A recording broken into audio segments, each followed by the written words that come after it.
Hey everybody, my name's Claire and I'm the founder of Basic Tech. I'm passionate about technology and helping people understand it. In today's episode of Tech Talk, we are going to be talking about artificial intelligence and how to use it in everyday life. Now, it sounds complicated, but I bet you're already using it. So think of AI as a big umbrella. Underneath it, you have things like large language models, which are ChatGPT.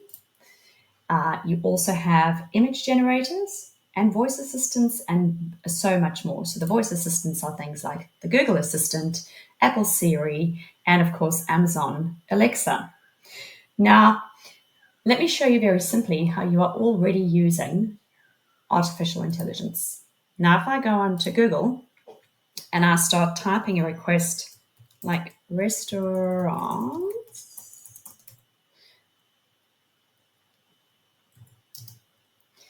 it already predicts what I'm going to ask for next. So that is very simply put AI using past data to predict what is useful for me and you.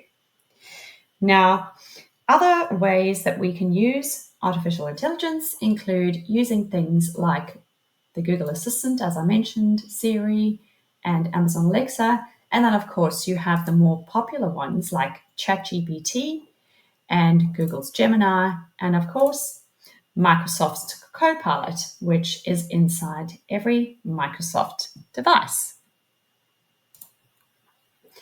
I'm going to use ChatGPT to show you how you can use AI. Now, ChatGPT is available through a web browser like Google Chrome, Microsoft Edge, Safari. So you just simply search for it and the screen will come up. Right now, I'm actually signed in. You can also use ChatGPT as an app on your smartphone or tablet. So you can either log in or sign up. You do not have to log in or sign up. You can stay signed out. So I'll just say continue with Google as I have signed in before. Now, all of your past history will be down the side here. And you also have the option in settings, if you are signed in, to delete all the chats or archive them and manage those settings just over here.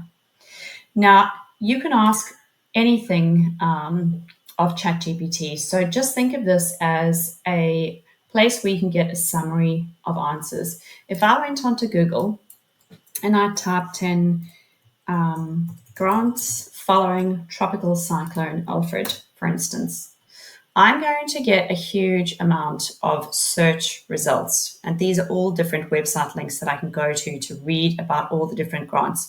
So this is a lot of information, especially when you're trying to save on time. I might do the same thing in ChatGPT. Let me copy that and paste it in here.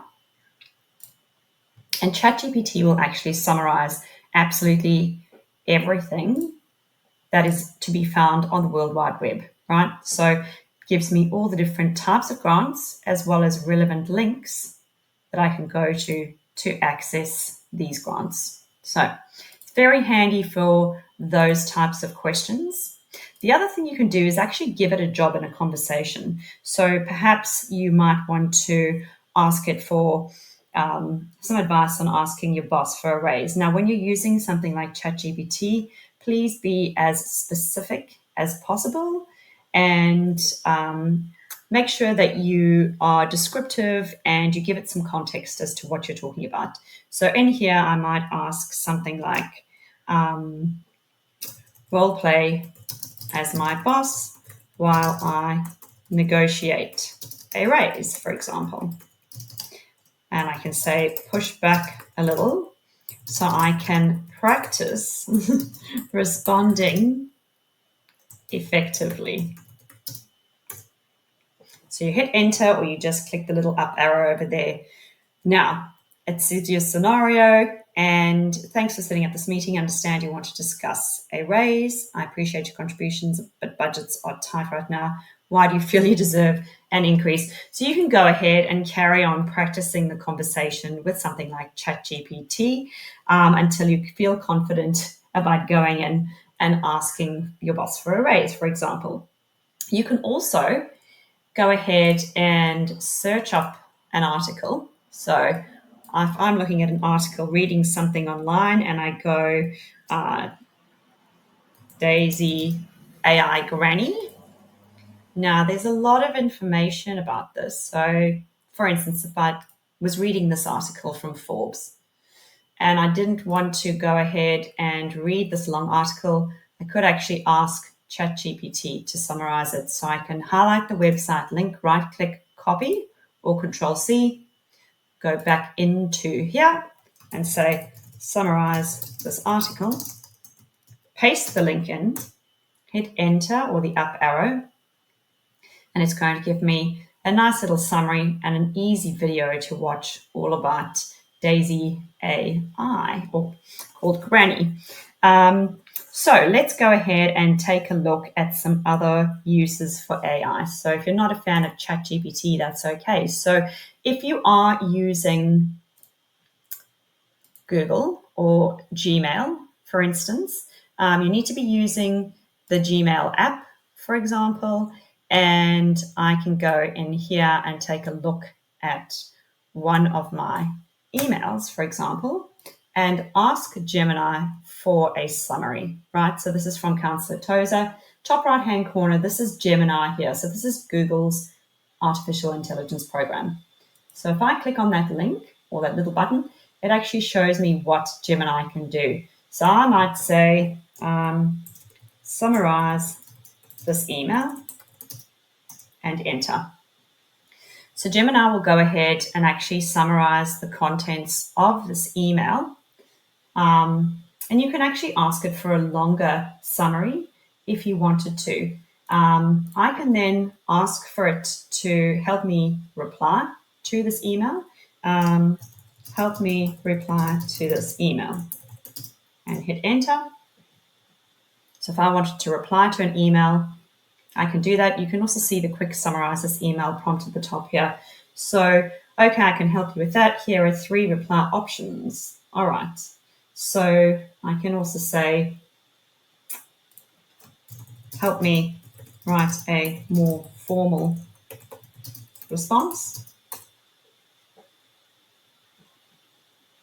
I can go down, I can reply to this email, and it says a more formal response, right? And I can then go ahead and actually just insert that straight away. But remember to take out this top part if that happens. And I can hit send. I won't do that now. Now you can actually access Gemini through a web browser. You need to be signed in with your Google account, okay? And it works in a very similar way to ChatGPT.